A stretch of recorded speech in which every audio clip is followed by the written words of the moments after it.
everyone. I would like to call the meeting to order. Can I, if anyone cannot hear me, can you please just raise your hand or let us know somehow that you aren't able to hear myself? We do have a presentation to do this evening, and I just want to go over a couple of things before we start. We have most of council in the council chamber this evening. Councillor Belanger is joining us via Zoom today. We also have our CAO, Deepak Joshi, here in the council chamber. Attending via Zoom is our finance manager, Shannon Pleshke. We have Heather Stanek with us in the council chamber, and she is the manager of administration and planning. And we have Mike with us, who is one of our I guess, accounting people in the office, and he's joined us today just to make some notes, to make sure that we don't miss anything as council, and if anybody has any questions, that we make sure we get the answers to you. So with that, I would like to welcome everybody to our open house, and thank you for taking the time tonight. Most of you are here virtually, so that is a good thing, to attend and learn more about our 2022 financial plan. We are excited to finally be able to welcome our residents back to in-person events after a 2-year hiatus due to the pandemic. This year's budget will be the last of this council's term, and with that, I'd like to reflect a bit on the year we've had, because it has proven to be one of the most challenging yet. With another year of the COVID pandemic weighing heavily on our shoulders, it was crucial that we continue to provide all essential services and at the same time maintain the health and safety of our residents and our staff. By adapting to an ever-evolving world of communication, we were committed to being transparent and providing our residents with important information by exploring new methods of communicating, like using the Zoom platform and relying on our Connect system for emergencies. And for anybody listening, if you have not joined up to Connect, I would suggest that you do so. It's a wonderful tool that we've been using, and you get the information right to your phone.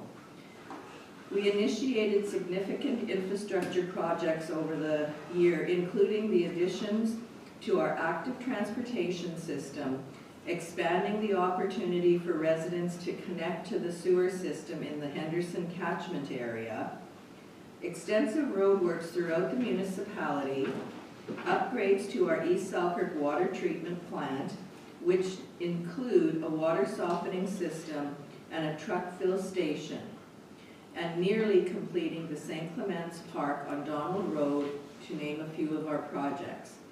I think all of council can agree it has been one of our busiest years yet. And then, on top of all this, Mother Nature threw us a curveball and gave us the most challenging winter and spring that we've seen in over a decade. Whether it was dangerous travel conditions, road and highway closures, record-breaking snowfall accumulations, or most recently significant rainfall, these unprecedented weather events have kept us on our toes.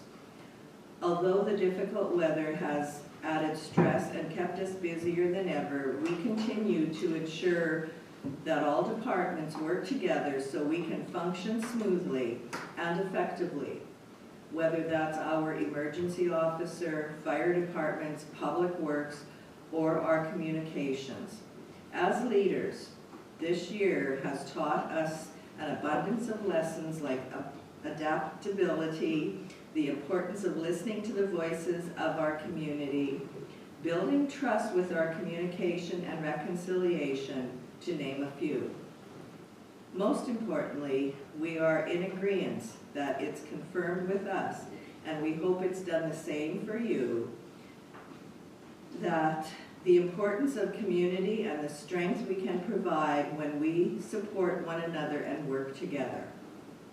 Council is committed to delivering on their vision of sustainable growth, enhanced amenities and services, and offering people of all ages desirable places to live and recreate by following their strategic plan goals, which includes a comprehensive plan for roads, drainage, and waste, affordability, targeted sustainable growth, preparation and planning for future needs in amenities and services, and lastly, a flourishing recreation destination.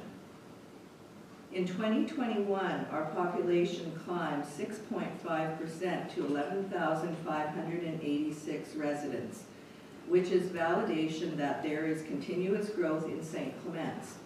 We need to continue our vision of making St. Clements the place to be by attracting those young families that are looking for a place to call home, retaining new families that move to the area, and making sure the needs of our longtime residents are met. This sustainable growth will in turn result in a larger tax base, which will help address the challenge of continuously facing rising costs with a limited income. Demands for increasing service levels persist, and we need to identify how we can best meet these while balance the ever-increasing cost of managing a municipality without burdening our taxpayers. We are working on a plan, and tonight we are hoping we can help you, our residents, learn more about this year's budget and support it. With that, I would ask that if anybody does have any questions, if you could just jot them down. And what we're going to do, I'm going to ask our CAO to go through our presentation. Once we have finished the presentation, we will be opening up the floor, and anyone who has any questions or comments will be called upon to ask your question, and we'll provide the answers that we can. And if something comes up that we don't have the exact answer to, we will make a note of it, and someone will get back to you from the administration. So with that, I would like to turn it over to our CAO, Deepak Joshi, to go through our financial plan. Thank you, Madam Mayor. As part of the financial plan today, we are presenting the plan for the RM of St. Clements. The plan has been developed through collaboration with the administration and council. It addresses our revenues, our expenditures, our projects being put forward, and most importantly, what are the priorities for the municipality. The financial plan itself is helping to take the municipality in a direction that will enable it to manage expected growth, infrastructure, and requests for service while keeping the tax rate at sustainable levels and protecting the environment. The financial plan also takes into consideration the unexpected challenges the municipality may face due to uncertain times we are presently encountering. The financial plan also supports the strategic planning that was completed by council in 2019 and the goals that were established in that plan. The strategic plan, which provides our vision, our values, and our goals, is presented there for you. After much discussions and brainstorming at the strategic planning workshop in 2019, council determined their vision and values that guide decision making. The vision and values help to establish the goals which guide the financial planning and service delivery to our citizens. The financial plan attempts to address all of the goals identified in these unprecedented times. It has also become clear that the municipality has to be prepared for unknown and sometimes difficult external influences on finances, resources, and service levels. Our responsibility is to also help develop strategies and actions to minimize the impact of these influences to provide a level of predictability for our ratepayers. Our vision is a municipality that is committed to sustainable growth, which means growth that is repeatable, ethical, and responsible, and for the current and future communities. It means future development needs to contribute positively to the environment, social structure, and financial health of the RM. It means being more efficient and maximizing our current infrastructure. To succeed, we need to continue to grow and attract young families. To do this, we need to provide the amenities and services people are seeking when deciding to purchase or build a home. We need to create an environment that can offer the type of housing diversity that can help our youth stay in the community and help our citizens to age in their own community. With that, a review was done of the current environment, which identified 6 major themes. The RM of St. Clements has established a vision that helps to guide the administration, taking into consideration the values of the municipality as established through collaboration between council and the administration. As previously reported, growth estimates were conservative at 1,600 to 4,200 by 2036 by Environix 2016 estimates for the RM were 5.1% per year going forward, which is about 500 per year. Based on the 2021 census of 6.5% growth, the estimated growth from the current population that was provided could be an additional 8,000 people by 2036. And Environix Research is a Canadian polling and marketing research firm. One constant is that change is happening in our current environment.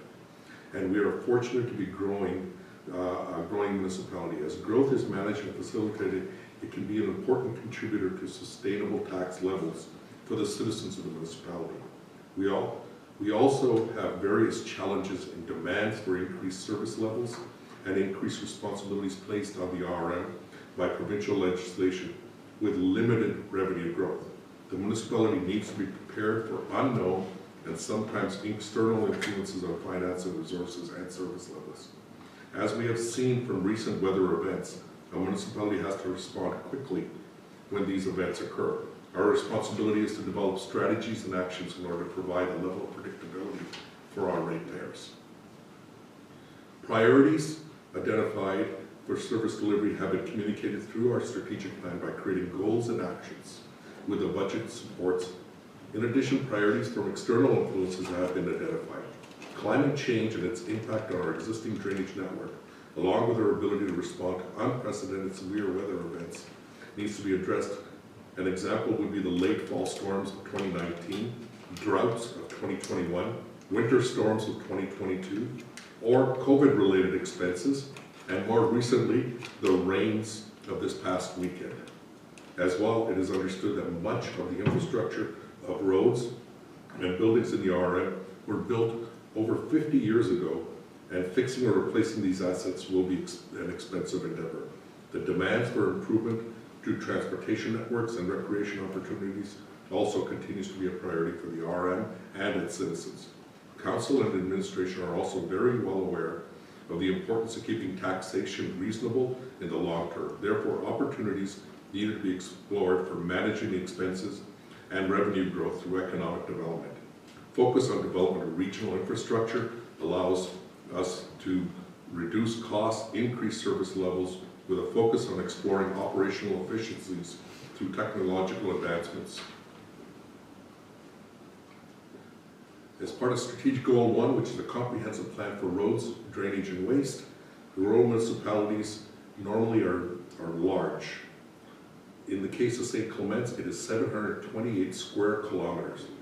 That's a lot of roads and drainage to manage. We have been working towards this goal for many years. In today's world, proper drainage projects require approvals from the province. The province generally requires good survey data and hydrology studies. We now have civil engineering technologists employed by the RM who provides that needed information to approving provincial authorities. In 2020, the RM identified several major road projects that were needed in order to continue to provide quality infrastructure through proper asset management. The projects have been completed using infrastructure reserves created through the previous financial planning process. Our financial plan continues to support a $4 million commitment in funding for road surfaces, road maintenance over the 4 years term of council. And in fact, that the funding commitment has been surpassed by approximately $1.26 million, totaling $5.26 million of investment in the last 4 years. This year, we are continuing to contract out roadside mowing, which has shown success since 2020 and 2021. An asset management program is also being worked on for the municipality in order for us to be eligible for continued gas tax funding. We expect to have that plan completed in the next few years, and that process will allow us to review our infrastructure and determine the most cost-effective methods and lowering the life cycle costs of that infrastructure. Continuing on with goal number 1, comprehensive plans for roads and drainage. As mentioned, our financial plan continues to support the $4 million commitment funding for hard surface roads. And as mentioned, it has surpassed by $1.26 million. This shows the commitment from 2019 to 2020 on the slide of the various roads and the significant investment towards those. It should be noted that these specific projects for each year for the hard surface roads shown above came from funding from Council's commitment to roads through a 1 mil rate dedication towards improvements per year. In 2022, the RM is again investing in those major roads. These projects will be completing utilizing fundings for infrastructure reserves funded through a 1 mil rate per year as mentioned. As you can see, in 2022, the commitments are for Watchell Drive for $710,000, 2022 for Church Road off of Ferry Road for $290,000, and commitment to Spruce Drive for $430,000 for a total of $1.431 million in investment in hard surface roads this year. In 2019, the council had invested $1 million. In 2020 was $1.3 million. In 2021 was $1.47 million. And the 2022 are budget estimates, and the previous years are actuals that were spent. And further on, as a large RM, as mentioned, which is again 720 square kilometers, drainage projects continue to be a priority. And in order to reduce overland flood risks for priority areas. In order to reduce overland flood risk, the RM continues to work on priority drains and complete further drainage studies. Climate change and its impact on the existing drainage network, along with our ability to respond to unanticipated events, continues to be a priority. In 2021, the RM finished many of the long-standing drainage issues, especially the strategic drainage issues, and has now begun to focus on priorities related to with unanticipated events. In this past weekend, we saw, and as part of the significant snowfall that occurred, that was all satisfied.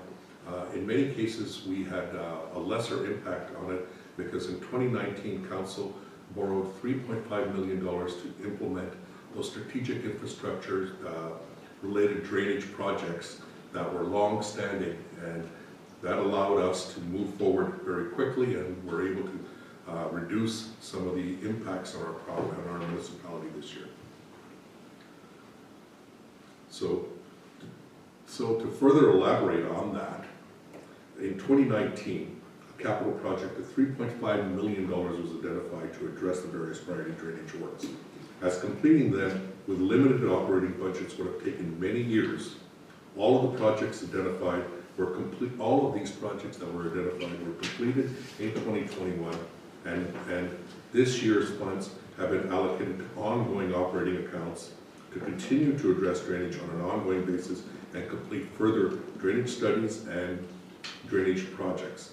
Climate change, as we know, has shown that the RM needs to keep a focus on how severe weather events may impact our drainage network, but also the operational impacts of these changes to service delivery for snow clearing and management of our gravel roads, becoming sloppy by focusing on providing a better quality of gravel in the RM.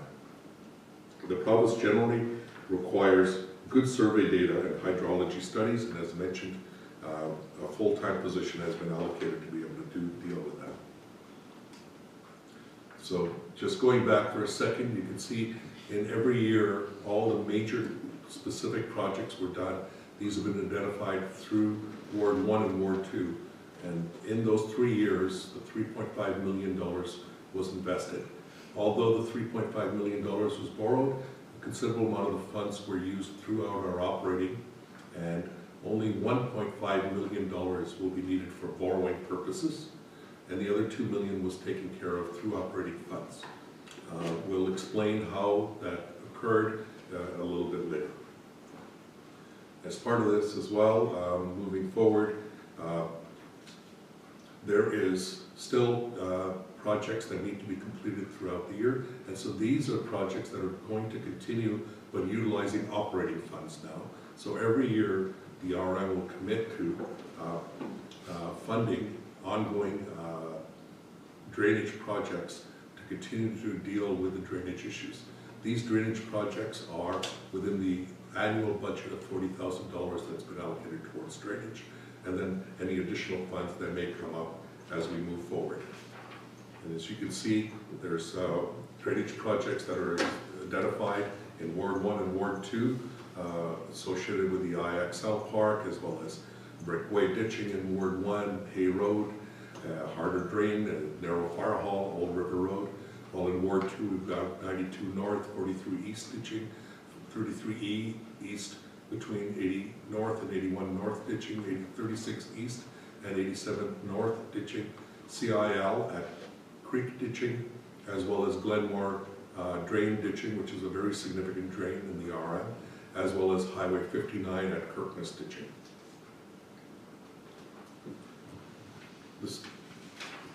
Further to this, a comprehensive plan for roads, drainage, and waste. In 2020, as mentioned, the RM had received a significant grant of $2.7 million, which was to help, which we received from the province of Manitoba to work with the Guns Creek diversion. This was one of the major roads and one of the more significant projects that was identified as part of the $3.5 million that I mentioned earlier was borrowed for. That allowed the RM, as we received a grant, to be able to complete our drainage works, while at the same point reallocate some of that borrowing authority. The St. Clement's Activity Center, as you know, was also another project where we received, we had previous borrowing authority of $4.3 million. The $2.7 million disaster project also allowed us to reduce that borrowing, as majority of the site works was also part of the $2.7 million grant for the RM. This allowed the RM to redirect some the $2.3 million from the $2.3 million from the borrowing from the St. Clement's Activity Center towards this project, and with the water control works, which was a $3.5 million, we were able to then redirect $2 million from that. That allowed us to redirect $4.3 million in previous borrowing directly to identify the #1 priorities for the RM as well, which were the utility infrastructure, which was the Henderson Waste Project and the East Sulphur Project. Those were 2 additional borrowings done for a total of $5.5 million, where the 4.3 borrowing authority helped to reduce the expenses and the borrowing needs for the RM. Both of those projects will be completed this year, which is now regional wastewater and regional water for the RM, where water is being provided, can be provided to to both wards, as well as sewer services, as wastewater services are being provided to both the south part of the RM as well as the north part of the RM up to East Sulphur. So moving on from that, the delivery of the services to the citizens of the RM of St. Clement's relies significantly on the property taxes as the main source of revenue, being 49% this year. 49% of the taxes that are collected on behalf of the RM are being devoted directly, I'm sorry, I've gone one slide too fast.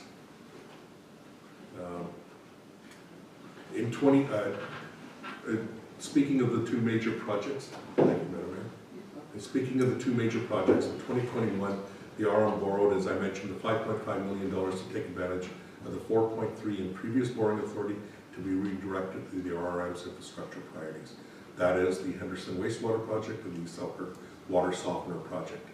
The Henderson Wastewater Project allows for now expansion of wastewater services in the Henderson catchment area, while the Water Softener Project was expanded to be to look for the next 25 years for service for water needs in the RM, and the project was expanded to do that.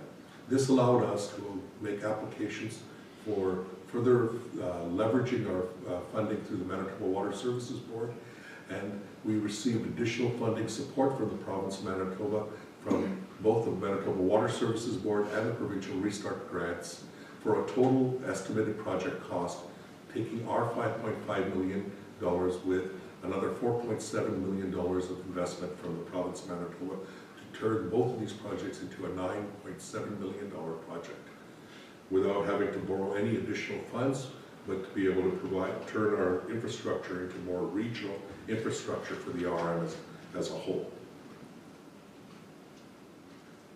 From that, the next issue is, of course, the delivery of services. So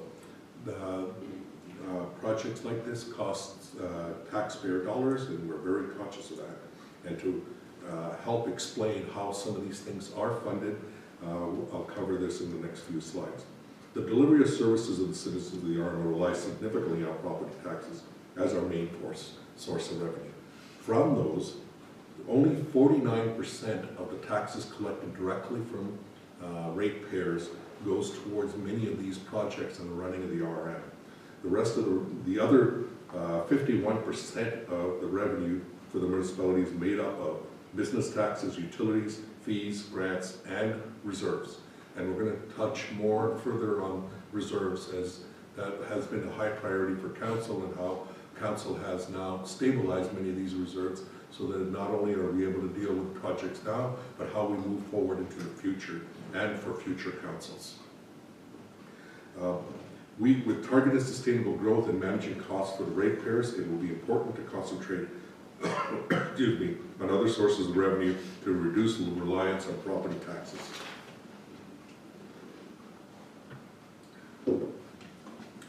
So, to get a better understanding, as we get further into the taxes, we're going to further do a comparison for our ratepayers as to what is the taxes that are collected and how they're distributed. So as mentioned, 49% of the taxes that are collected go towards the running of the RM. The rest of the funds are coming from reserves and other sources, and I'll cover those in a minute. But taking a look at the 2016 census information, and median household income for the RM is at $86,912. And that puts people at a 17.4% income tax bracket with provincial. So that's the income tax collected from the provincial sources. As well as there's also a provincial education levy, which is about 1.84%, while the municipal taxes are 1.2%. And so, taking a look at this, and these are 2015 dollars that was determined for the median household income. And when we take a look at that as well, it should be noted that the average household income in the RM is at $104,503 in St. Clements, based on the 2016 census. And as we look at the comparison of income tax and education levy sources of revenues for the province, which are not the only sources of revenue for the province, as opposed to a municipality, the only source of revenue is the small portion of 1.62%, which is what's been collected. Now this is using analysis based on a $300,000 home in the RM St. Clements would generate about $1,400 in taxes. I'll cover that in a little while. It should be noted that the province has other sources of revenue as well, such as PSD and GST for the federal government, as well as federal taxes. The above chart shows the distribution of these funds, and I'm going to go into more detail. So, based on the 1.62% of taxes collected from that $1,404, it would go towards the chart on the right, which describes the various services. So there are abilities to, some of the funds are used for transfers to reserves, general government, as well as fire and protective services and transportation services. Now, when the funds are being transferred over to reserves, then they're also being used in order to pay for projects in the future. And so that's the intent, is to be able to have enough savings in the RM's capacity as we move forward, so that you rely less and less on borrowing and you're able to do cash to capital, as they say. So, to go over these, what we have is our general services, so our fiscal services, which are capital, grants, and debt. These are paying debt payments, so some of the tax portion goes towards that, some of it goes towards transfer of reserves, and then some of it goes through general government services, which includes not only the running of the RM, but also including legislative, as well as assessment and taxation. Then we have fire and protective services, and so we have 3 volunteer fire departments, and the most significant portion of that cost is, of course, at the capital end, which is supported by fiscal services and transfers to reserves. So the capital portion is requiring all the fire equipment, trucks, which are very expensive, and we have 3 of those fire departments in our RMs, the size of ours, as compared to some smaller RMs. Then there's environmental health services, which is running of our waste collection, wastewater, as well as water. And then we have planning and development services, standard support that we provide on our share for the health and welfare services, as well as economic development services, and then recreational cultural services that are that round out the services provided by the RM. And so, to give you a further understanding of this, so let's talk a little bit further about the expenditures. So, as the tax bill is sent out to ratepayers, 43% of that tax bill this year will be for municipal taxes. That's what I was talking about, that 43% is the municipal portion that we are using to run our RM. 57% goes towards school taxes. It should be noted that residents will receive a 32% portion share of the school tax rebate. So 32% of the 57% will be given back to residents through a check delivered directly by the province of Manitoba. Last year it was 25%, this year will be another 12.5%, and next year it will be 50%. And we'll have to wait for the province to do the budget for next year. So with that, 43%, that goes towards the municipal taxes. So as you can see, that's the 49%. The other 51% are transfers that we had allocated towards our reserves, as I mentioned earlier, that are used now in order to do this year's budget, as well as grants that we receive on an ongoing basis from provincial and federal governments, which also accounts for 22%. And these are also grants that we apply for, such as the ones that I mentioned earlier, receiving funding from Manitoba Water Services Board or Restart programs, as we identify strategic infrastructure priorities, especially regional priorities that the province of Manitoba wants to see in order to not only protect the environment, but also work in a more efficient and effective way.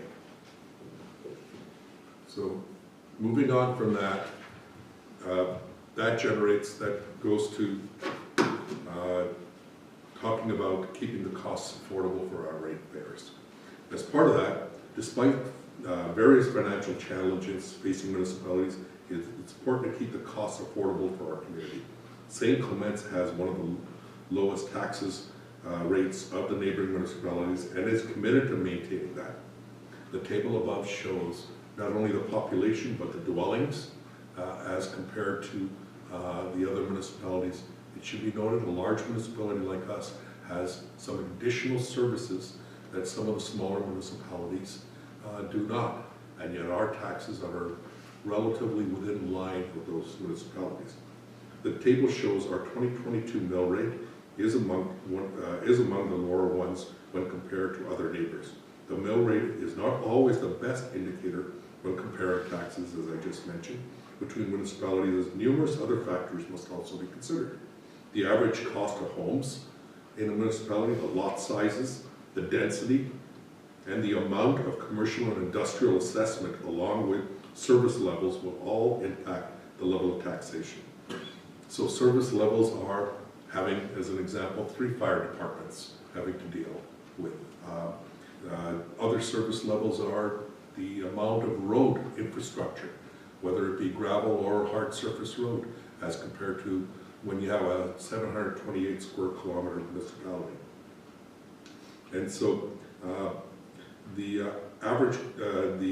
per dwelling comparison addresses some of these challenges, but it doesn't offer a clear picture. Some of the listed municipalities have substantial commercial and industrial properties as well, which impact the revenue of the RM. That is why the council has put a focus on economic development in order to manage these costs. To keep these costs affordable, council is committed to limit property taxes increases to 2% for this year, as that has been a commitment council has made since 2019. This is a challenge. Revenues from the province have been frozen at 2017 levels, or in the case of the roads grants, reduced by 40%. If inflation persists, or if we even go into a recession as a result of COVID-19 pandemic, there will be considerable pressure on the municipal resources and service delivery.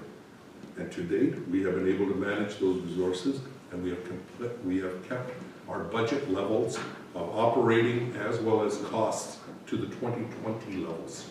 The costs of fuel, hydro, and wages continue to rise, regardless of the provincial freeze, and fuel has increased dramatically after the pandemic, and which we are seeing as an impact and had to account for in the 2022 budget. To help achieve the goal of affordability while keeping up with the current demands, we need to consider other revenue opportunities, as I mentioned, such as implementing user fees and improving and implementing the ability of efficiencies for solid waste collection and treatment, hence creating opportunities for creating regional infrastructure and examining solid waste at a regional level. To keep taxes under control for the long term, we also need to attract new residents and new developments, and these new developments in commercial and residential. But that's not the full cost. Also, to keep costs affordable for our ratepayers, it requires management of our expenses, such as fiscal and cash flow management, which has allowed the RM to reduce its reliance on utilizing our operating line of credit. In 2020, the RM worked to eliminate interest expenses related to utilizing the line of credit. The chart above shows the continued progress in reducing operating costs related to short-term line of credit borrowing, with continued progress in cash balance stabilization. As the RM continued to manage its resources, as you can see, from 2019 to 2021, we have continued to stay in the positive for our cash flow balances, whereby not having to incur any additional interest charges to be able to run the RM before the collection of taxes. Along with this, good planning is essential to providing services at a reasonable cost for generations to come. A poorly planned development could result in additional maintenance expenses without the property tax revenue to support the costs. Good planning can identify opportunities to increase housing options and lead to an expansion of our tax base. Economic development is important, and as well, it'll help to help make investing in the St. Clements attractive. This would mean an expansion of industrial and commercial lots or targeted rezoning efforts. And that, in order to address these, we've identified zoning bylaw text amendments to do this. We've also identified the Henderson Sewer project and the East Sulphur water treatment plant upgrades and expansion in order to encourage the kind of development that requires those types of services, and to encourage further densification in our settlement areas so that we can take advantage of our infrastructure appropriately. We're supporting subdivisions on an ongoing basis and supporting industrial parks development.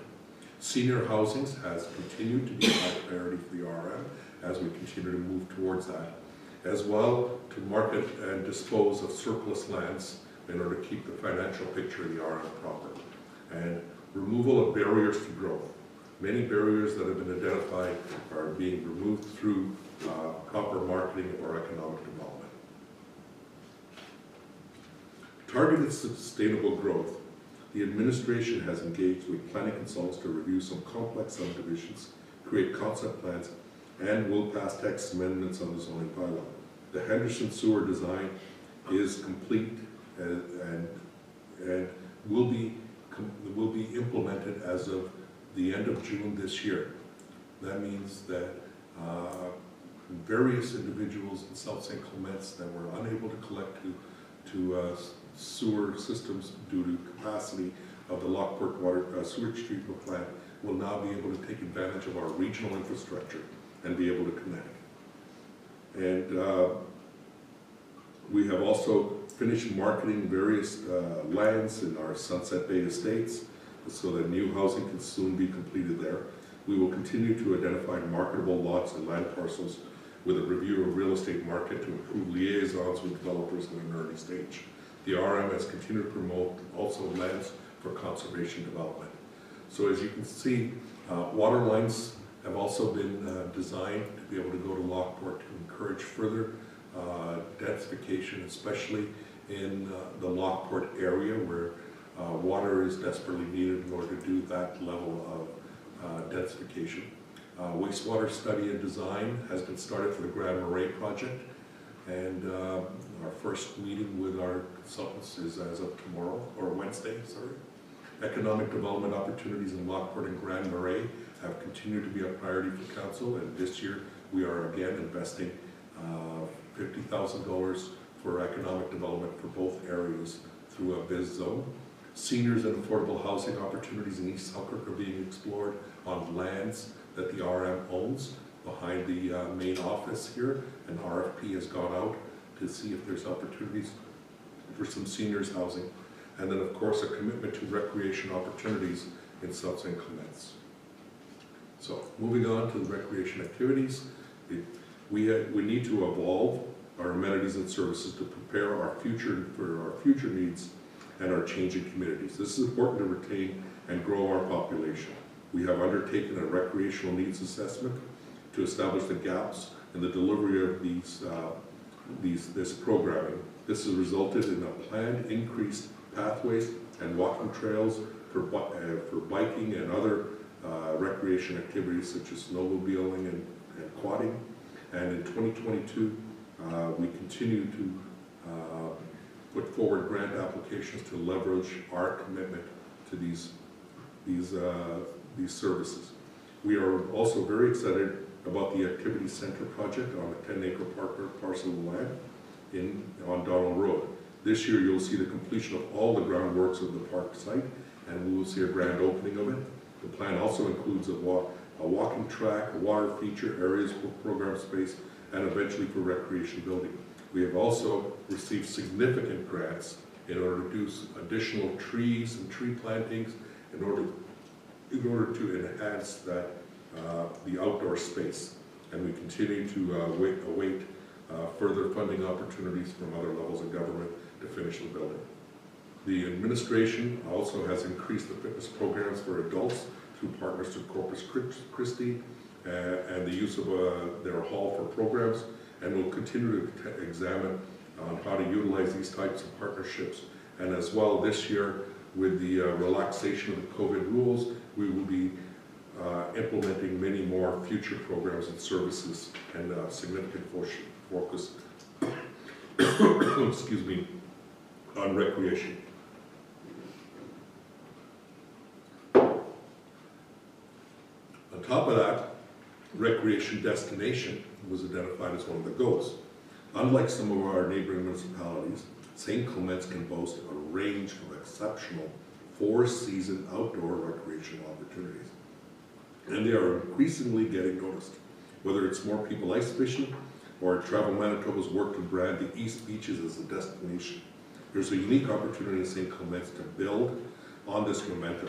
Positive interest in these recreational amenities can be a source of pride for residents and a showcase for the municipality for future residents, increasing the potential for future economic spin-offs.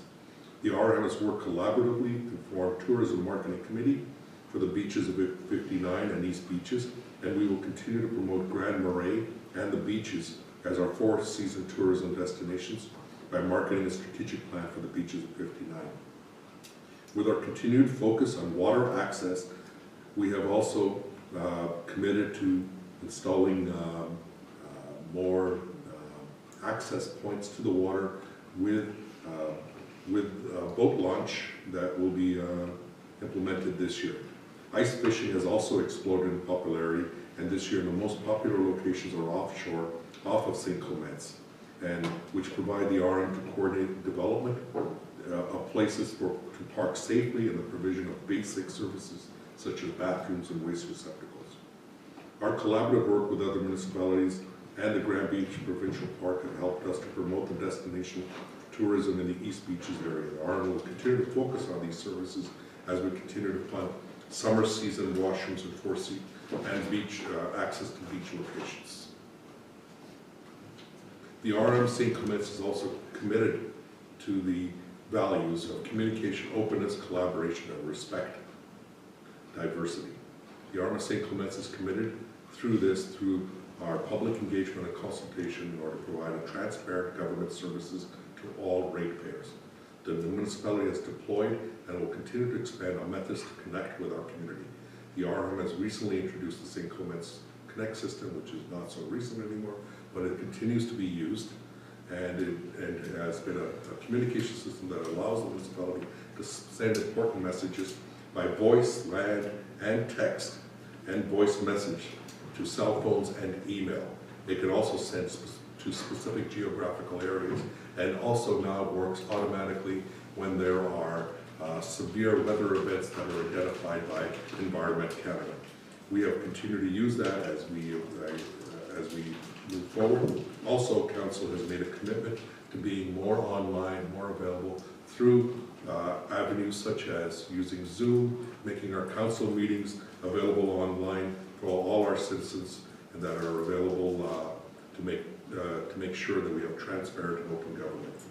We continue to communicate important information also throughout the COVID pandemic, but also through our regular communications by our website and on our Facebook and Twitter, as well as our newsletter, which Council is committed to also providing in printed form to our citizens who do not have access, and that'll be started this year as well. In order to provide information to our citizens of the RM in a way that they would like, we will continue to explore other mediums that our citizens begin to use. Another value, strategic plan value, is financial accountability, and the municipal finance strategy utilizes the reserve funds. So to be financially accountable, the municipality uses the reserve funds to allocate dollars specifically to major costs such as equipment, infrastructure, and projects.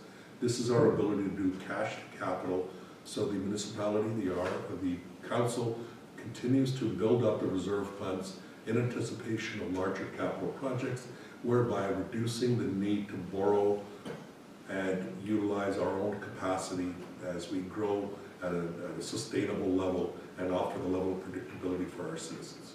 Year-end surpluses in 2020 resulted from various grants and cost savings throughout the year, allowed nearly $870,000 to be used to replenish these capital reserves, whereby providing capacity to accommodate these future capital costs, which we'll cover in a minute.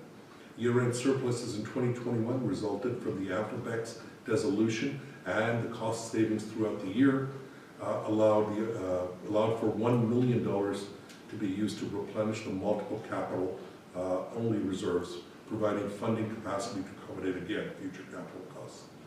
In 2021, Council also created the General Purpose Reserve in order to address future unknown costs from external influences on finances, resources, and service levels. A perfect example would be this year's snowstorms, and the heavy snowfalls that we encountered had a significant impact on the RM. We are still tallying up the costs, and we anticipated maybe as much as $200,000 extra in costs for rental equipment, overtime costs, staffing costs, and general wear and tear on our equipment.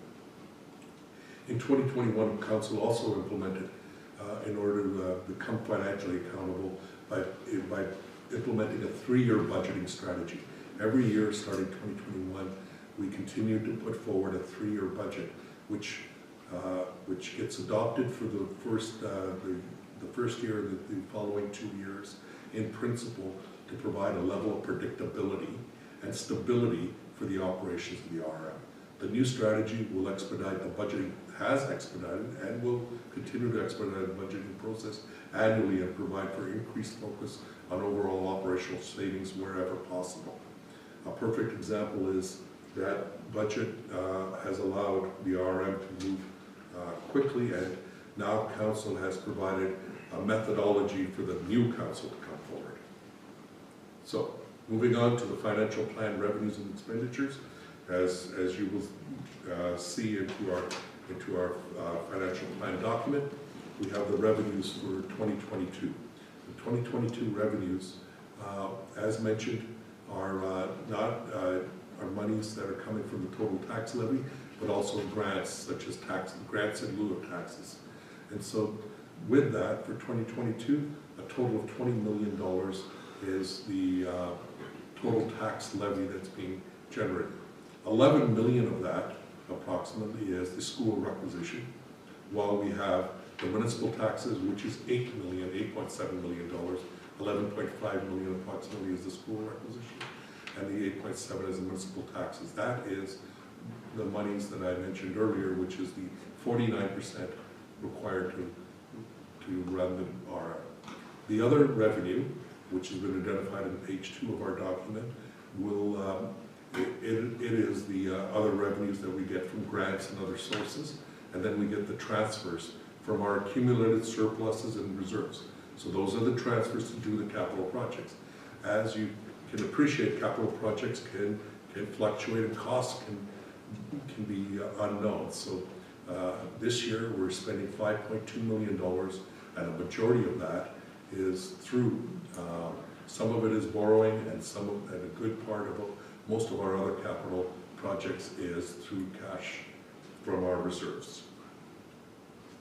So as we go into the expenditures, what we have is we've kept these costs, although there were fluctuations in 2021, these costs, the budgeted costs are similar to what they were in 2020 for staffing costs. There are some additional costs that were encountered this year, such as additional costs for election purposes and so forth. And then, as you can see, they've gone up in 2022 and they go back to previous budgeted years. These costs have been kept at the 2022 levels or 2020 levels, and yet will also take into consideration growth and impact of inflation. And you can see the general increases within each one of our expenditure areas that have been identified, and I won't go through each one in any specific detail that I wanted to cover. Then we have the transfers for deficit recoveries. That was for the 2015 capital deficit, but those have all been accounted for, but we continue to report on it. And then to reserves. So how much money are we going to put in this year towards reserves for future years? And then we get into the total basic expenditure of $17 million this year as opposed to what was last year. Every year there is always an indication in the budget that we may acquire a certain part of equipment and other things. If it goes beyond budget, we may not purchase it that year, or weren't able to complete it for various reasons, those capital projects. So that's why there is a difference between what was actually budgeted and then what is the actual numbers. So this year, the total municipal expenditure will be $17,907,000 approximately. So, capital investments. So it's important to recognize what are those capital investments as we go out. So to show you this, you'll see that each year we've had some significant increases here and there. So a perfect example in 2019 was $2.5 million of major capital projects. And what we're doing is we're summarizing all of this because we didn't have a chance to do all this kind of information in the past due to the COVID pandemic. And so what you'll see is in transportation services, what was purchased and identified. These were all budgeted as part of the budget process. And then there was the water control works that were the work that was done. This is the part that's needed as part of the capital that was identified. Remember I mentioned we had $2.5 million or $3.5 million in it, and we're only borrowing 1.473, or sorry, 1.5 at the end of the day, as to what is the total expenditure on those. And you'll see that was the water control works, so some of those were borne as costs from internal costs. Protected services, these are going to be some significant costs.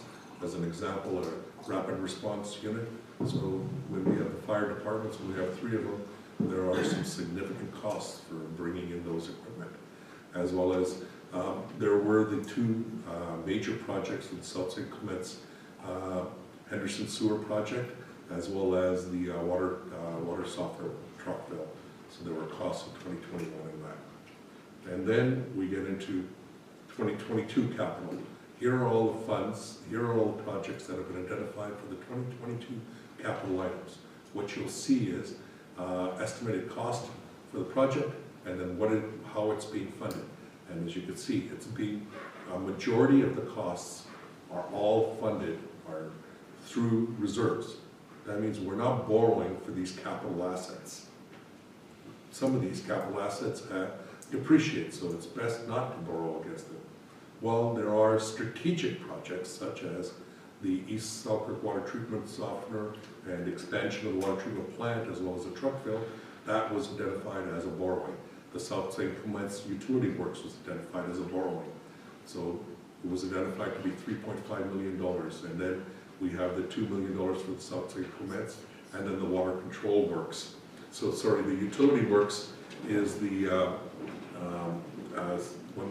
South St. Clement's utility works, the $3.5 million, that's the Henderson Sewer project. The East Selkirk water treatment plant software project is the $2 million. And then what we have is the South St. Clement's Recreation, which is, we are accounting for our borrowing. We have not borrowed that money yet, but we are accounting for it to make sure that we offer a level of predictability.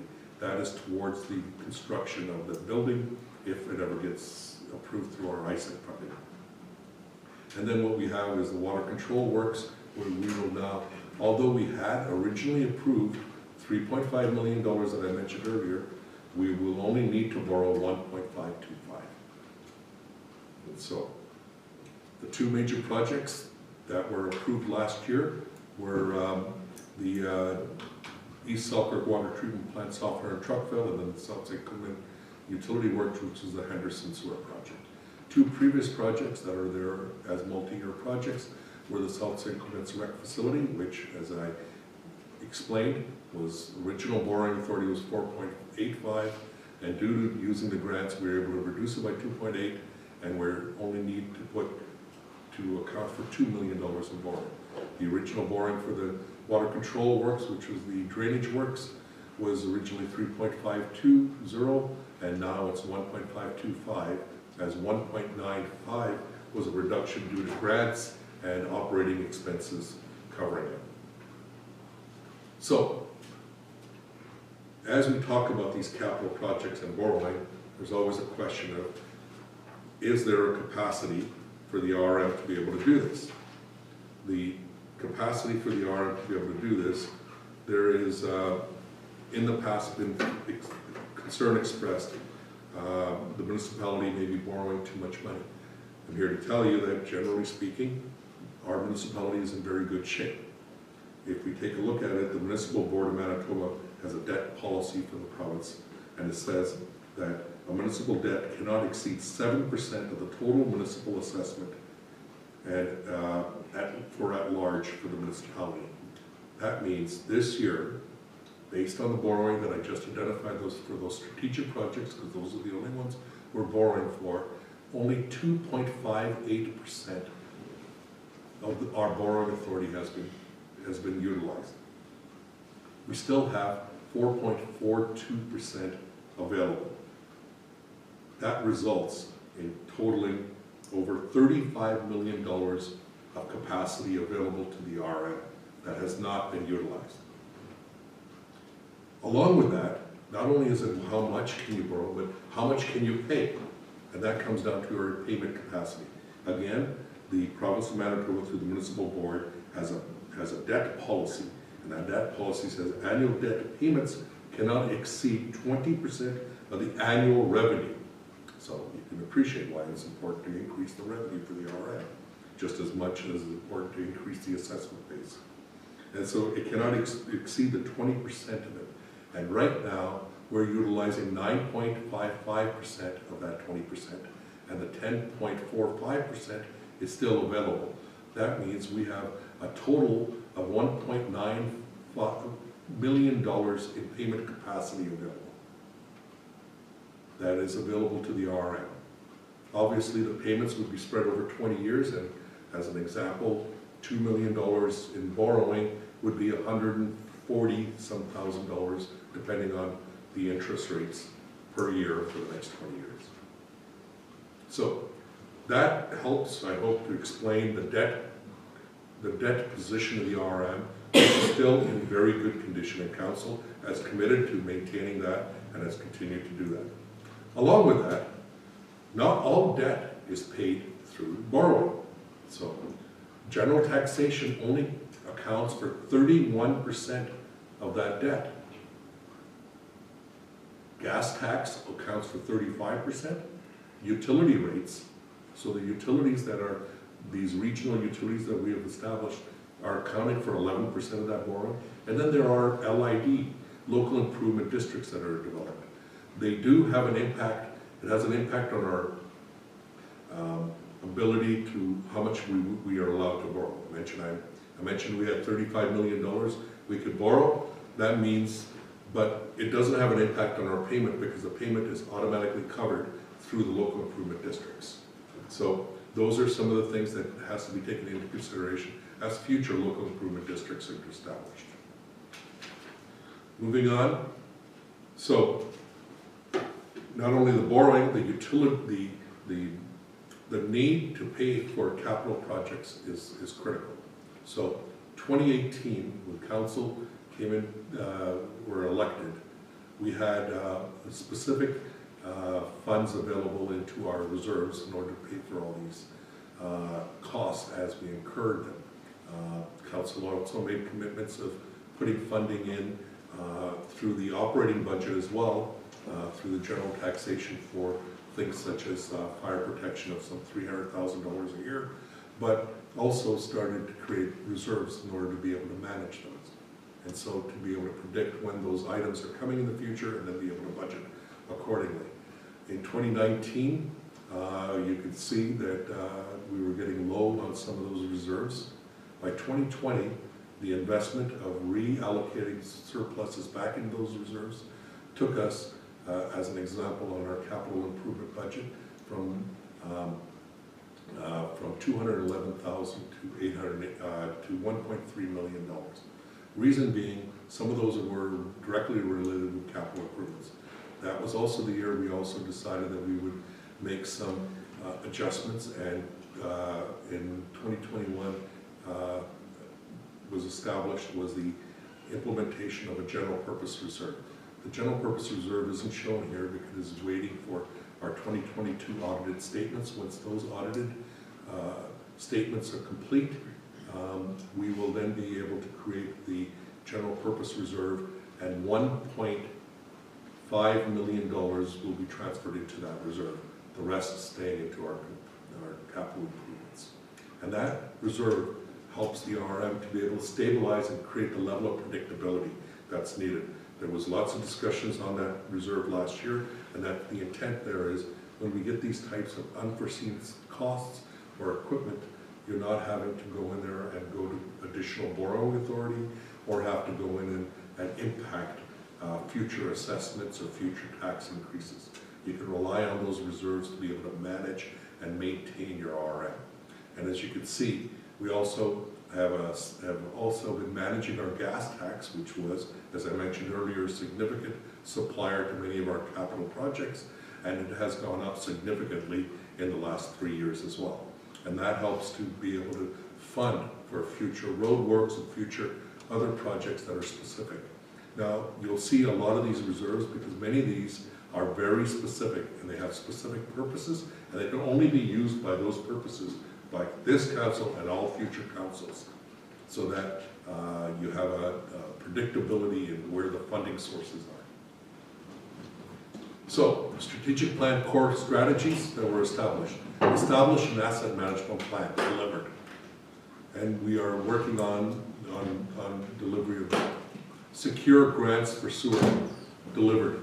The sewer project will be complete by the end of June this year, or sooner. Bring solid waste costs in line with established norms. Those things have been explored, and we've introduced a new solid waste bylaw and started to bring those to standardized costs, and we continue to explore other ways of increasing or reducing our costs related to solid waste. Implement a cost recovery user fee strategy for non-essential services. We continue to move towards that. And there's been reviews completed on various user fees where they're needed. Remove barriers to sustainable growth and related future expansion of tax base. That's exactly why our strategic infrastructure and regional infrastructure is being developed. Those are some of the biggest barriers to growth and future expansion of our tax base. Slow and steady tax increase, commitment and a core strategy identified by council, and council this year continues to support that, even though there's been inflationary and COVID-related increases and construction inflation beyond anything anyone has seen in the past decades. But there's been no increases for the RM. Proactively identify attractive opportunities to increase housing options. That has been completed as we complete to work our economic development. Use incentives to attract the right kind of development. And the council has established the bylaws that for new housing in the RM, where there's full services, there are tax rebates, and those are being utilized. With partners, develop and implement a recreational promotion strategy. We're working with the RM of St. Andrews, we're working with our neighbors, we're working with the RM of East St. Paul in order to continue to partner and promote these recreational strategies, as well as we work with the RM of Alexander and Grand Beach. Enhance and promote water access. We've made a commitment this year of $100,000 towards reducing water access through boat launch. Increase capacity within the RM for year-round programs for all ages, and that has been done through various development throughout the RM, through trails and as well as looking at buildings. Communication strategy to accomplish all these goals. That's what we've been working on. Finally, as I'm sure some people have some questions of us, just want to give you financial highlights. 2021 Council, as I mentioned, continue to reduce future risks related to the infrastructure costs by putting the mill rate dedicated towards roads equaling $796,109.78. So one mill rate is being devoted towards road. Stabilize the reserves from year-end surpluses to provide sufficient funds for the capital projects. Road construction is $1.4 million. Public works equipment purchases $677,000. Public works projects, the Colville sidewalk and Fuller Road of $600,000. Fire department equipment purchases of $800,000. Environmental waste and site improvements of $355,000. And these are just general numbers. Support recreation in the RM with $225,000 in active transportation and trails.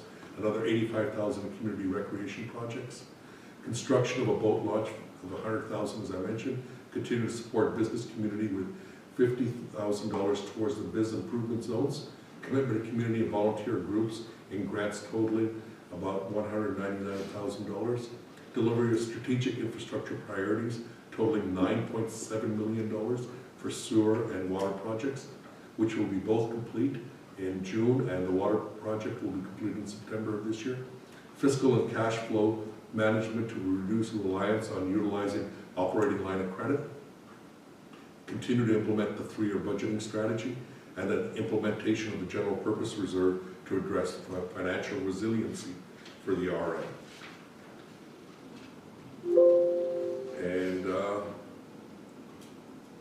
Thank you very much, Madam Mayor, for taking up this much time. Thank you very much for the presentation, and thank you to everybody who's on Zoom with us. It was a little longer than we had anticipated, but I think there was a lot of good information provided to our ratepayers.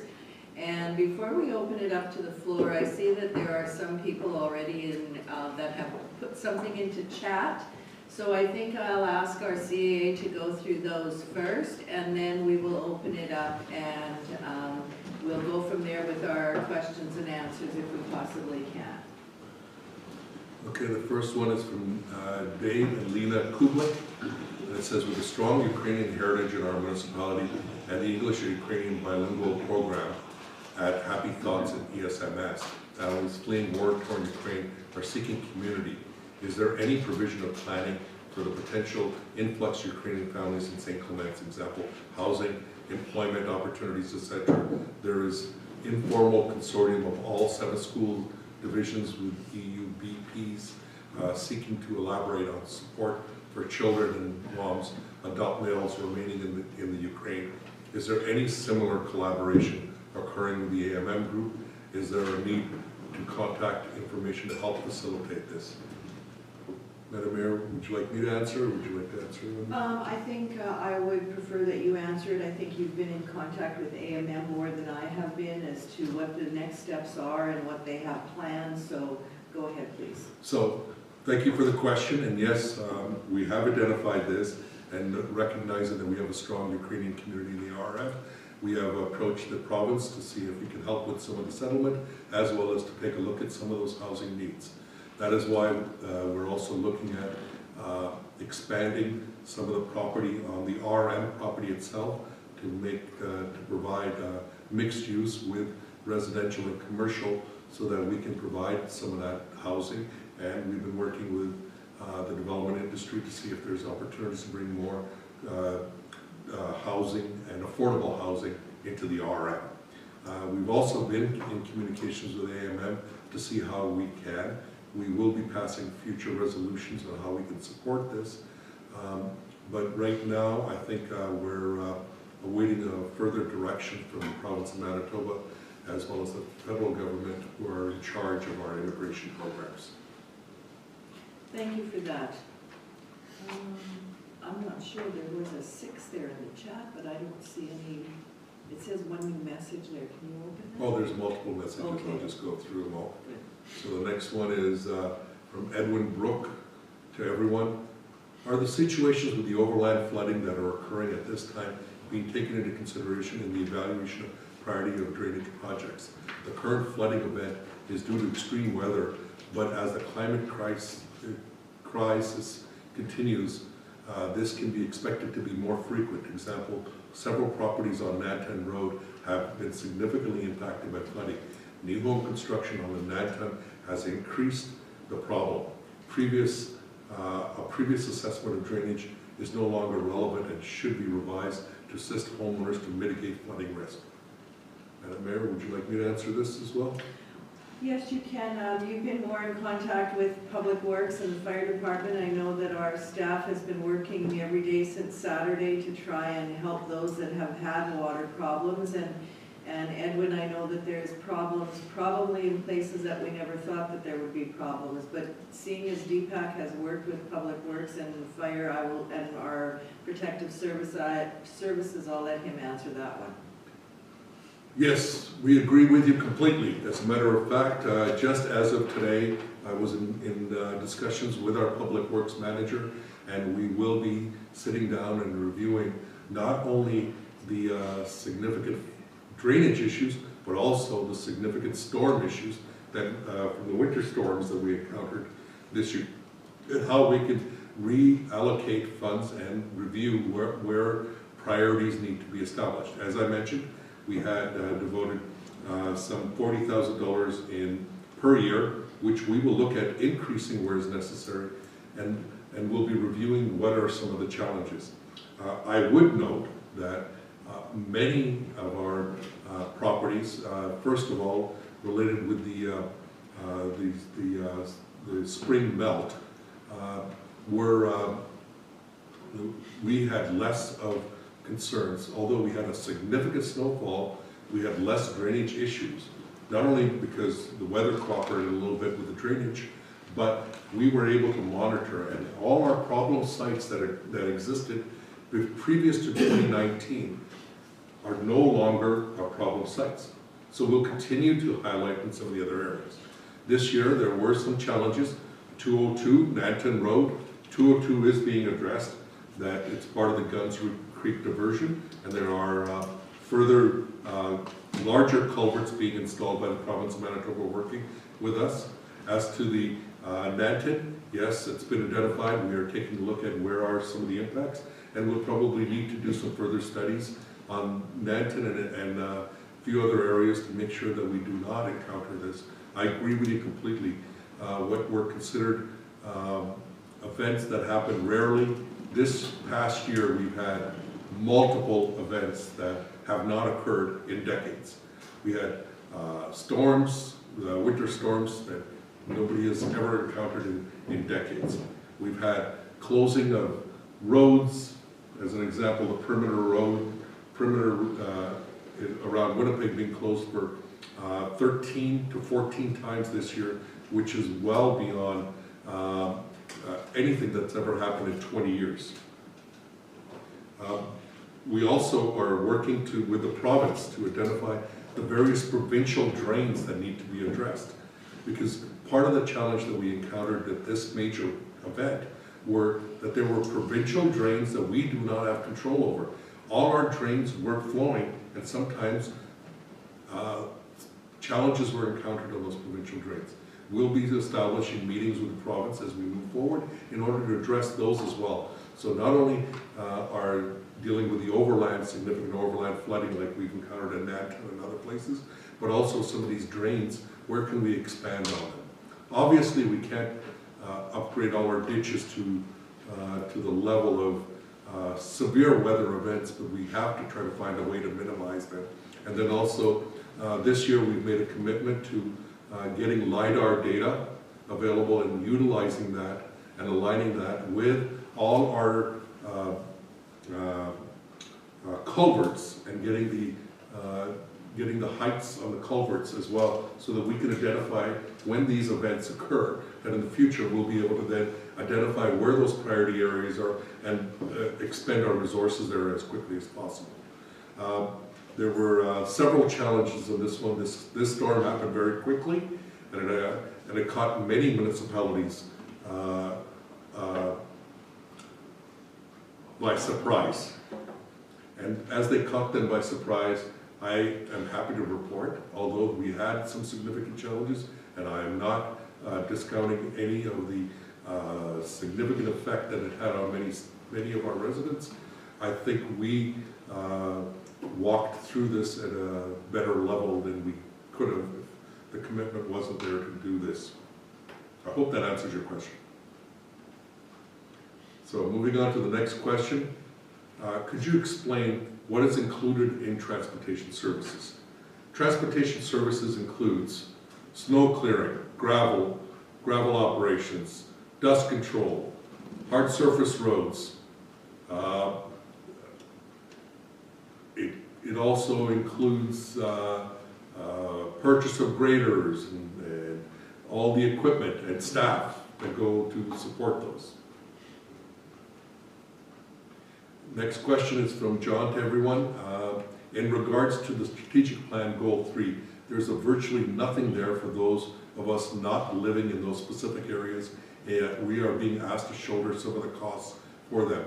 What form will the return of investment be to provide to us? I don't necessarily want to fund projects I will not be able to use. As to the goal 3, I just want to verify which ones you're referring to. And I think you're referring to the recreation, or is that sustainable growth? That's the upper. Targeted sustainable growth is what you're... targeted sustainable growth affects all areas of the RM. Some areas, remember, all these goals are intended for all residents in the RM. The the taxes that are collected for the entire RRM. The more denser areas provide taxes, and yet more money is spent on roads and access in the gravel for areas that are sparsely populated and don't generate the same number of taxes. It's all intended to be to manage and grow the capacity within the RRM as a whole. Doesn't mean that any one area is funding for any other area. If it's coming to targeted sustainable growth, when it comes to strategic infrastructure projects like water and sewer, those are also paid through the utilities directly by those individuals, as well as those individuals that connect to them are also required to pay for the connection fees. So although it may be funded through capital, doesn't mean that the money is not collected back from the users of those services. I hope that answers your question. And so moving on to the next one, how do we find out what roads are going to be repaired this year? Developments are increasing and municipal roads are not being upgraded for additional traffic, i.e. CIL road. This is from Donna to Shatter. As I mentioned, the council has adopted $1.4 million that are devoted towards roads and for hard surface roads, and that's for the replacement of roads. There is always ongoing maintenance on various roads. We can certainly look at providing that for you as we move forward.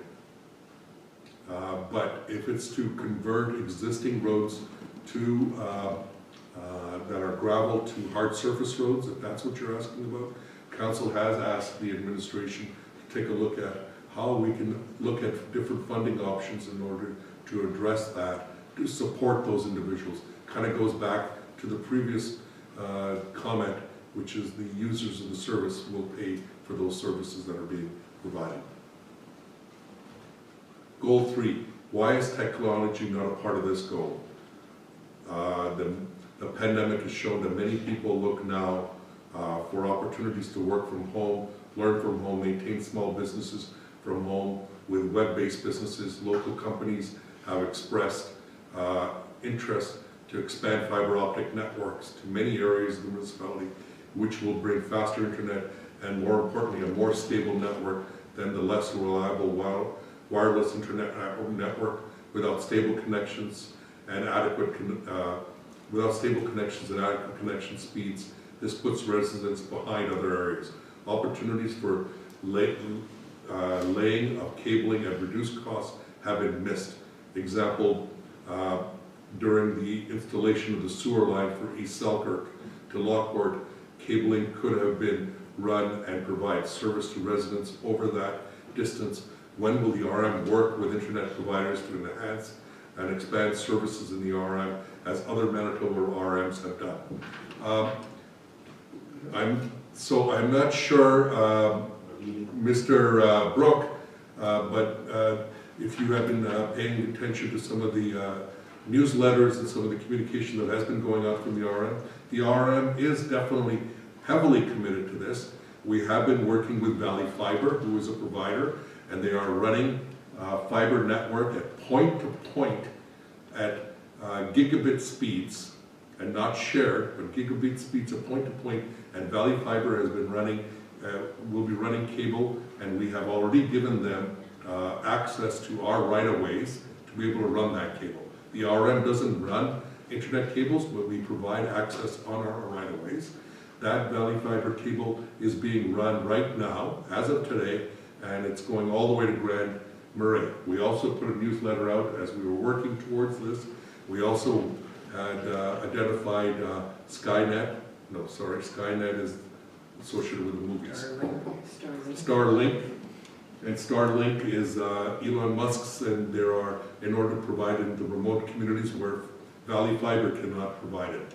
We also work with MTS and Shaw, who also provide fiber network on our public right-of-ways, and we provide them easements on our right-of-ways, and we work with them. We've been promoting this, and in addition to that, we also applied for a grant. Understanding the need for fiber networks, we received funding from the federal government, which we are now exploring to create muster stations in order to deal with various emergencies that can occur, and how do we now provide the ability. We also learned from COVID that there was a need in our remote communities to be able to get access to high-speed internet for things such as telehealth and internet health, as well as children who were in those remote communities having to come down south in order to write for exams when they were all being schooled at home. So we've received funding, and we will be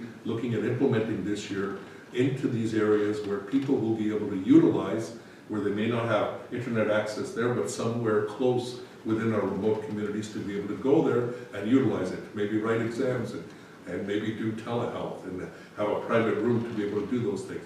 Those are things that we're exploring as part of our recreation. So although technology may not be defined in there, technology is being implemented in all areas of every service, because that's the only way we'll be able to reduce some of our expenses as well. I hope that answers your question. And that was technology not being done. The next one is, I keep hearing about a boat launch in your presentation. Where is this boat launch located? Very good question. We have explored various locations for a boat launch. Initially was to take a look at Grand Marais. Unfortunately, due to the site location and where we could put it, it has been difficult to find a suitable location. So we've resorted to looking at multiple types of boat launches, and we're going to be looking one on St. Peter's Road. And we've identified a property. At this point, I can't disclose the property until we're completely satisfied with it, that there may be some negotiations as part of that with other levels of government as well. And so once that's been completed, we expect that off of St. Peter's Road, we should have a free boat launch. Now, this will not be for all types of boats, but it should accommodate some level of boat launch. We're also exploring an ability to do a boat launch on our side of the river off of the Manitoba Hydro Park lands. And so hopefully we can do something there that's designed appropriately in order to accommodate the growth that's needed. This is a question to all of council. If any other council members want to speak to it, I'm more than willing to yield the floor. I guess I will add in, it was brought to my attention, I kind of forgot about it from one of the council members. The provincial government is also working in Grand Beach Provincial Park to dredge the channel there, and I believe that they are hoping that they can dredge it and it will stay open so that they can have a boat launch in Grand Marais once again. Right, not Grand Marais, right in Grand Beach Provincial Park. Anything more? So those are some of the things we're exploring. We continue to look, the challenge always are to be able to put a boat launch where it can be maintained. Just so you know, council made a commitment towards this, and this past winter various council members went and checked out various different types of boat launches in the Arma Alexander to see what could be implemented in our RM and to be able to take advantage of our area. We're also focused on lots of other things that are related with boat launches, such as non-motorized boat launches. So we're looking at a non-motorized boat launch in Grand Marais, so that people can have somewhere to launch canoes and kayaks and other types of non-motorized boats. For any people that have asked these written questions, I've gone to the last of the written questions. You are more than open to use the function to raise your hand. If you need to raise your hand, we'll call upon you. I noticed one person has already raised their hand. So just so that it's clear on how to do that, if you go into the more function of your Zoom, it's under reactions. And under reactions, you can select raise your hand. So Maria's iPhone, we're recognizing you, Maria, if you'd like to ask further questions. Yes, hi. First of all, I'd like to thank you very much for the presentation. A lot of numbers, And at the end of the day, the numbers don't really mean too much to people who are the taxpayers. What they want is they want results and they want to see things happen. So I happen to be situated in Grand Marais, and last year the council decided, as far as I understand, the council decided, can you hear me by the way? Yes, we can. Yes, we can hear you. I don't want to talk and find out I'm not being heard. Okay, so I understand that last year, council decided that they were not going to be doing dust control as they have in previous years. They were only going to do dust control once, and if taxpayers wanted it more than once, they would have to pay an additional amount of money for them to come. However, I know there was a lot of pushback, a lot of outcry from the residents, because it is really a health issue. That dust is all over the place. It's on furniture, it's on cars, it's on decks, it's on people, it's everywhere. And so after some pushback, I noticed that the RM did do an additional, at least once, dust control spray on the major streets, on Grand Beach Road and Grand Marais Boulevard. But they didn't do it for all the other little streets. And I guess my problem is, if I'm paying taxes, why do I have to pay additional amount to have that done when other people who are taxpayers living on the two major streets are getting it done? And I want to know, is council considering to bring that back? Because it is really, it's a very concerning issue for a lot of people in Grand Marais. So that's my first question. I have another one after this one, but. Thank you, Maria. I can attempt to answer, and then I'll let any council members speak in afterwards. So first point, the dust control policy was a creation of the policy for actions that were being taken in the past. Mostly in 2019 and the year before, it was done only one full dust control. But it was inconsistent and they wanted to create a policy. The policy was to do dust control, and then to address, there were lots of people that were requesting additional dust control on their properties. That's what the additional amount was for, so that you could pay additionally. So let's say that we did 100 meters, I think, 100 feet on each side of the entryway on certain properties. And if you wanted it to be larger, you can pay extra to get additional dust control.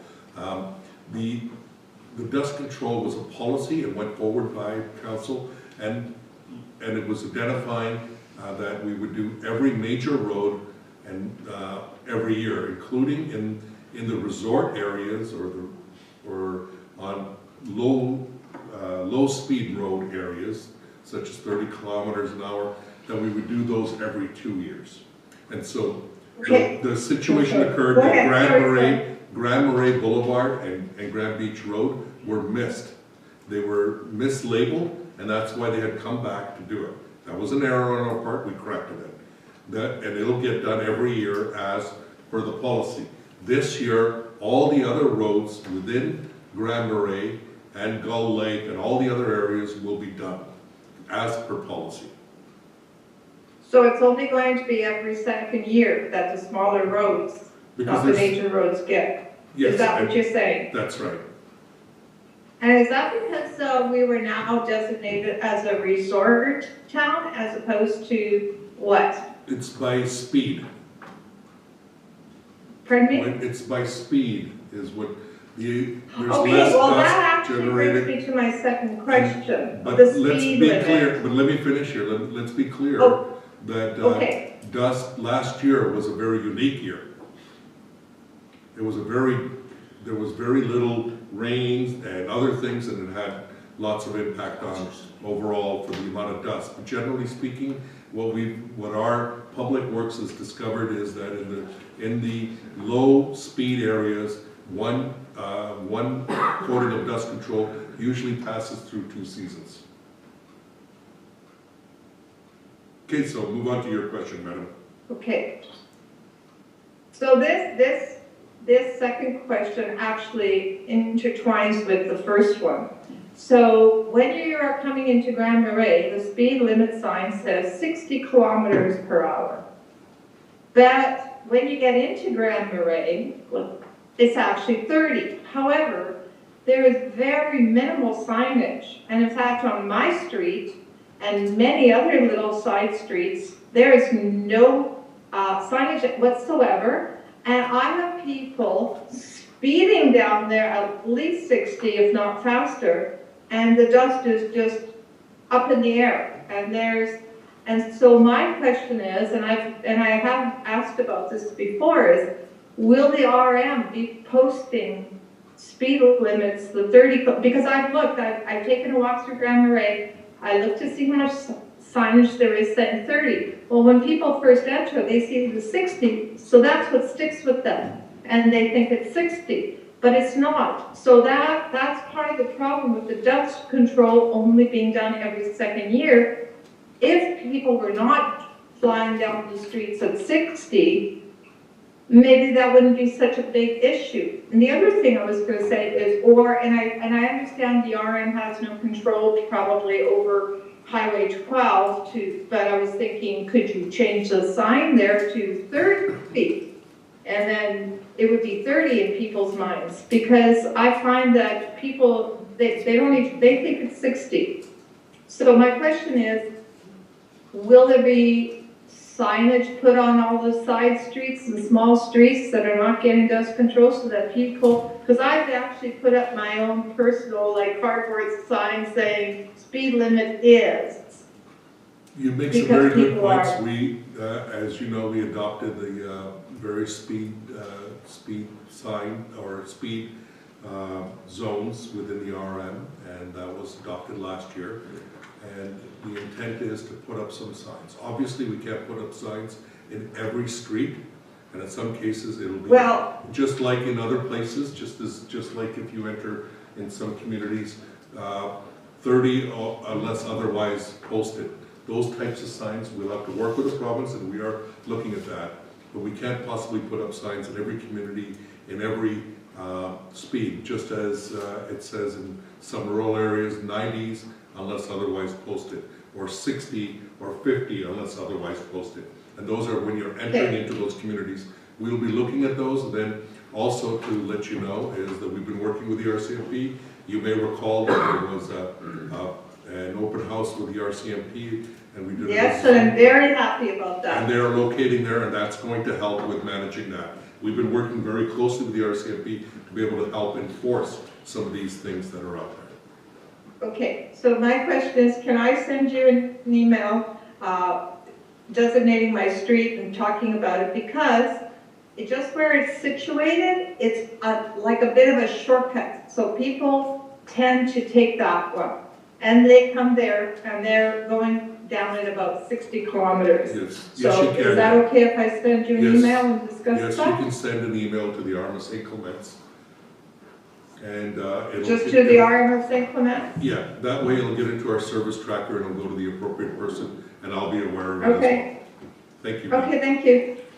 Okay, next person is John. Hello there, can you hear me? Yes, we can hear you. Okay, thank you very much for the opportunity to speak tonight.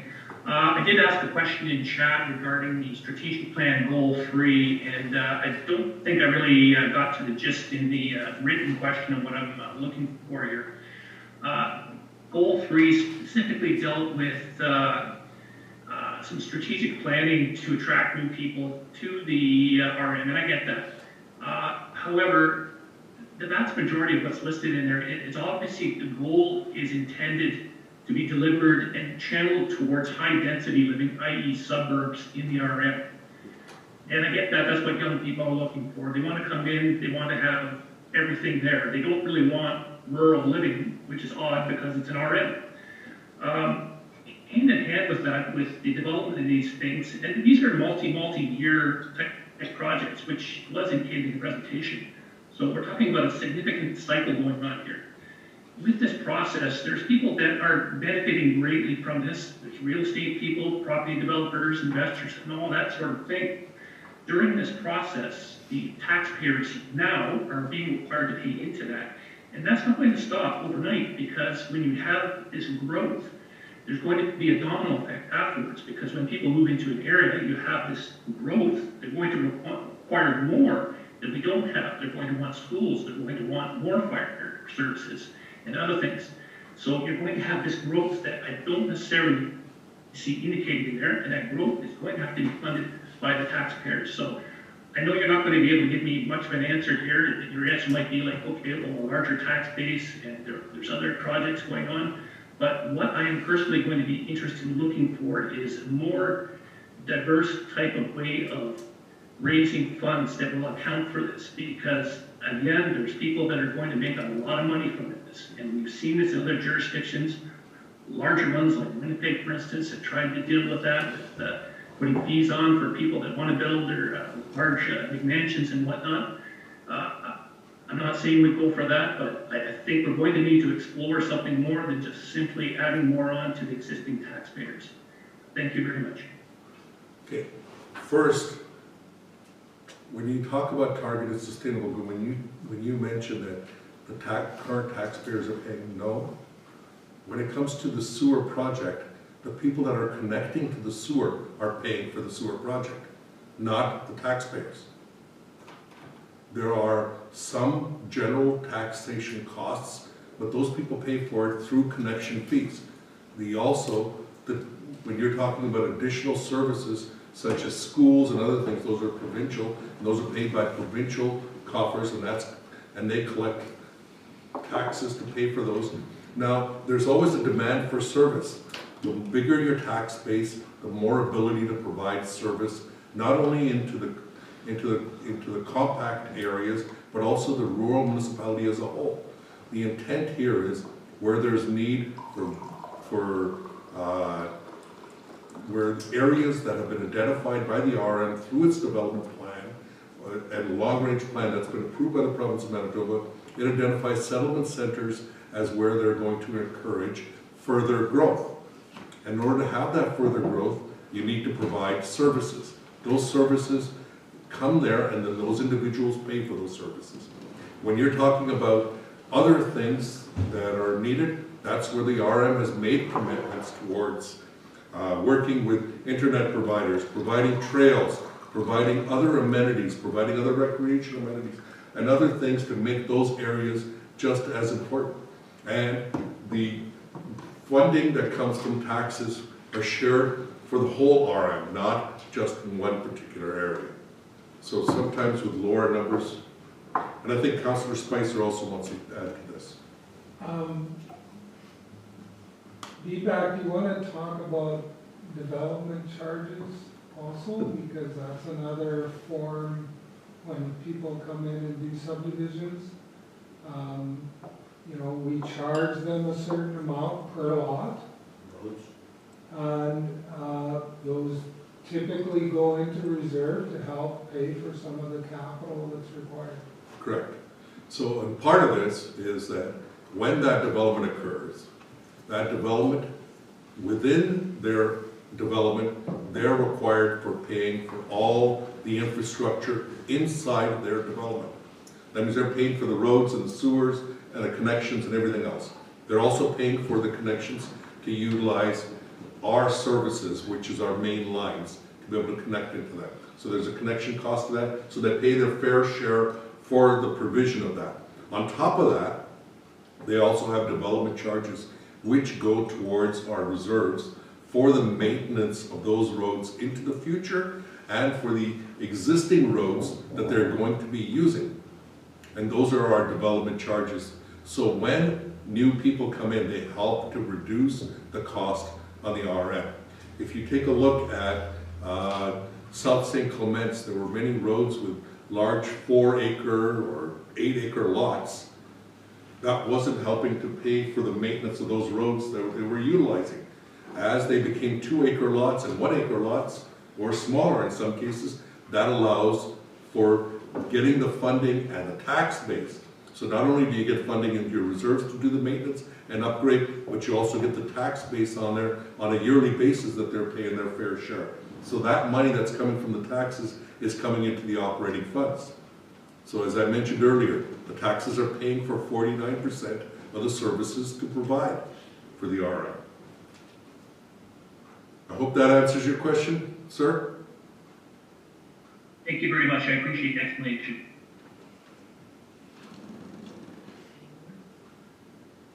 Again, I remind everybody, you can raise your hand or put in another comment. Further to Maria, with Maria's iPhone, that's how I know you as. Maria, the email you can send it to is info@rmofstclements.com. That's the email you can reply back to.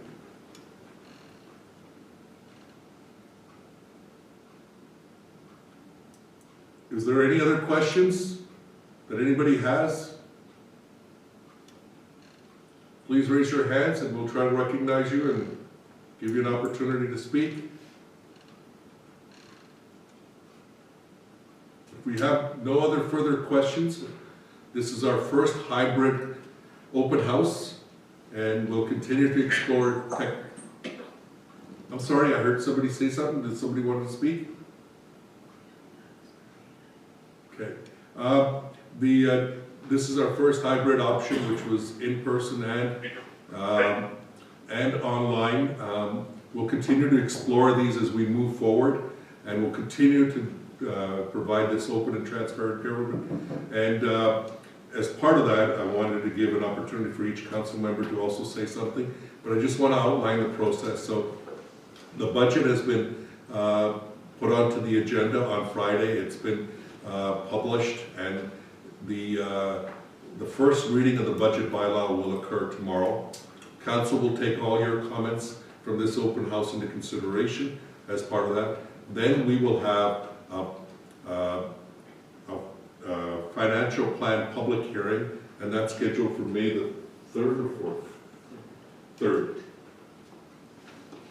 So May the 3rd, it's scheduled for, that'll be a public hearing, and then it'll come back for second and third reading of council to be adopted.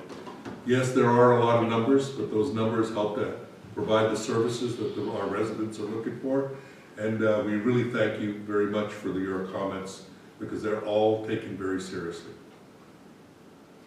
So I'll open it up for Madam Mayor. If you want to give I will save my comments for the end. So Councillor Spicer, did you have anything that you wanted to share with those on Zoom today, or?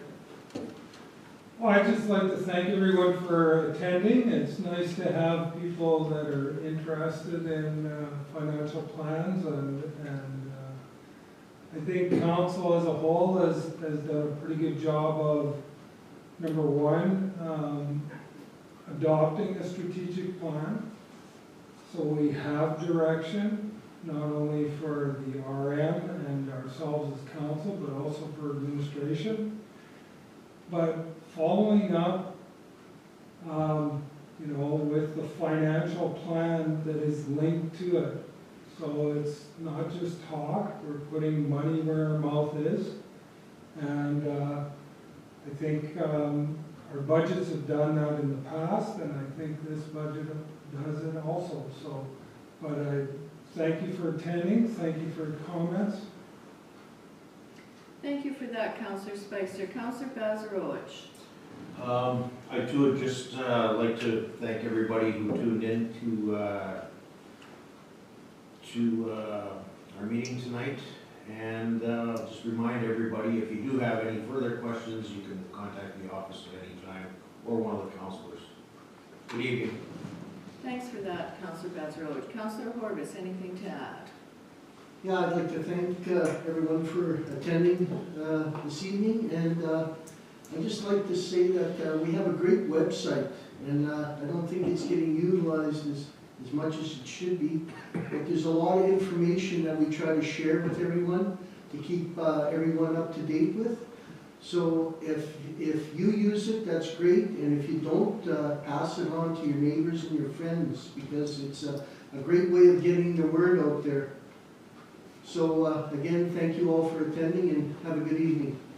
Thanks for that, Councillor Horvath. Councillor Belanger, did you have anything that you wanted to add? I know you're not in the chamber here, but if you have anything you want to add, go right ahead, please. Thank you, Madam Chair. No, again, thank you everybody for attending. There was a good group with us tonight. It's nice to see everybody with the interest in the RM and the finances. You know, when our council got together last election, we had those strategic goals put together, and we really worked hard in trying to keep to those goals and make sure we achieved all of our passions and our wants and needs within those goals. So I think we're going to continue forward with that.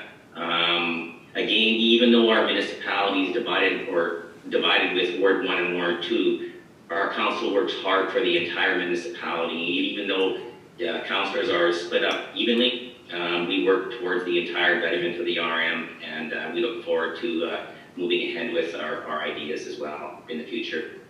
Thanks a lot and have a good night. Thanks, Councillor Belanger. Councillor Strang. I'm just going to concur with everybody else. It's going to be a repeat. But one thing is nice this evening is to see everybody on Zoom, that from COVID that we've made it another transparent way of seeing what council is doing. And I'm just glad that everybody joined in tonight this way to get more of the information. So that's it. Thank you very much. Thank you for Thanks that. for attending. Thanks, Councillor Strang. Go ahead, Councillor Sutherland.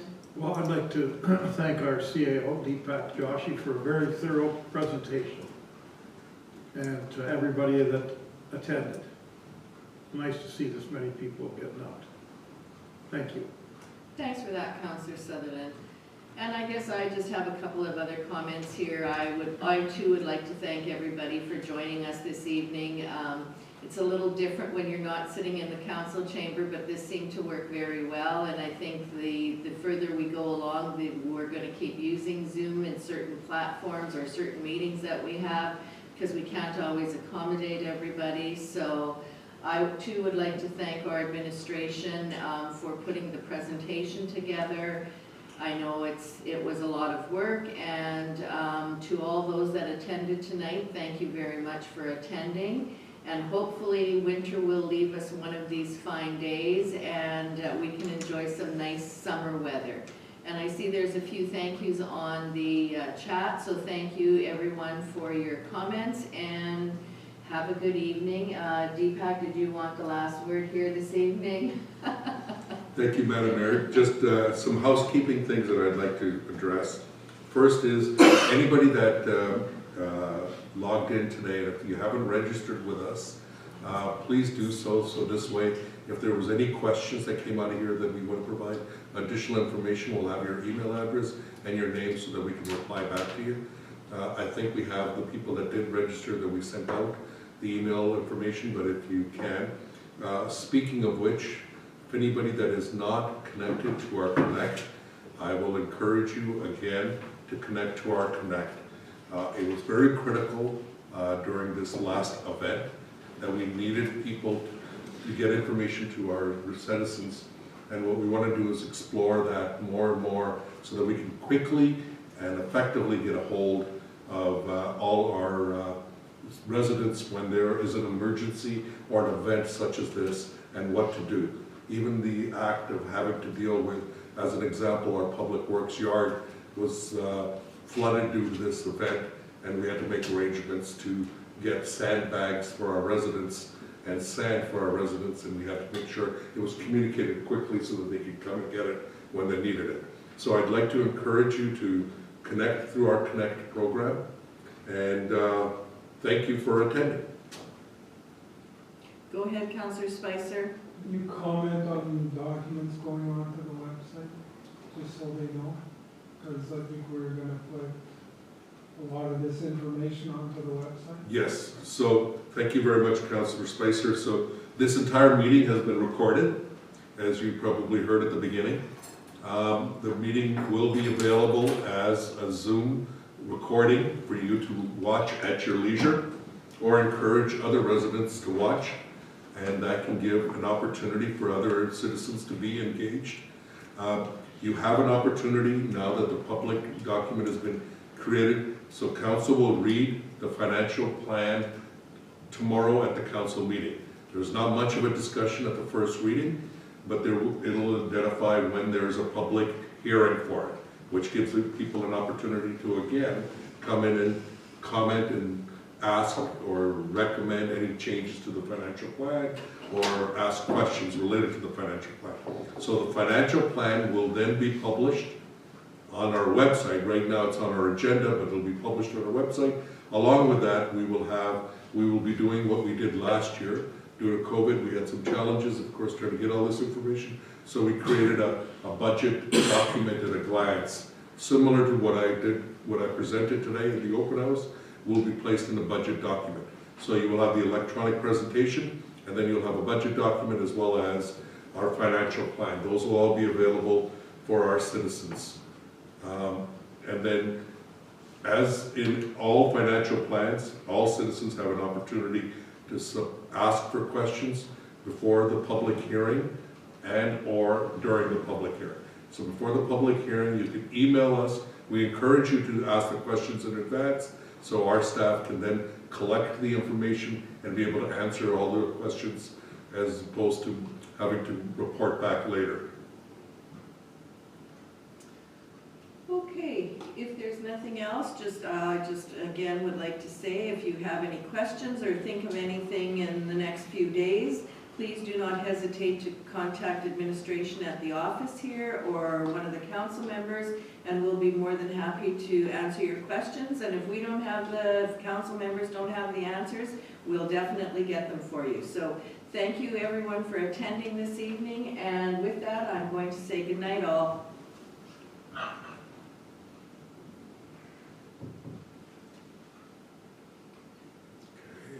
Stop the recording. Recording stopped. There's coffee and cookies. Yes. And, There were cookies, so you, thanks, Dave.